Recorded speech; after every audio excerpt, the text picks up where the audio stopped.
প্রতিবন্ধী সংগঠনের তরফ থেকে আজকে আমাদের 5 মাথার মোড়ে এক ঐতিহাসিক মোড়, সেখানে একটি মিটিংয়ের বন্দোবস্ত করা হয়েছে মূলত মানবিক ভাতা বৃদ্ধির জন্য। তা আমি এখন বক্তব্য রাখছেন একজন বিশিষ্ট ব্যক্তিত্ব, আপনারা দেখতে পাচ্ছেন।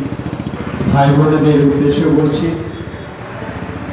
আর উপস্থিত এই শ্যামবাজারের আশেপাশে যে সমস্ত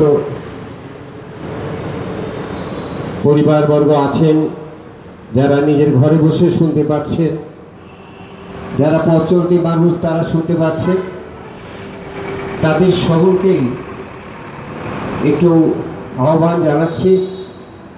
আজকে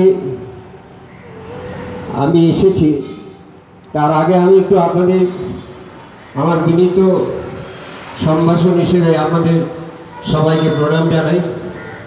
যেহেতু আমার গুরুদেব ভাওয়া পাগলা একজন সাধক মহাকবি, তিনি একটা কথাই আমরা বিশ্বাস করি, তিনি বলতেন প্রত্যেকটি মানুষের মধ্যে ঈশ্বর আছেন, মানুষই ভগবান, তারে দিও সম্মান করো না অপমান।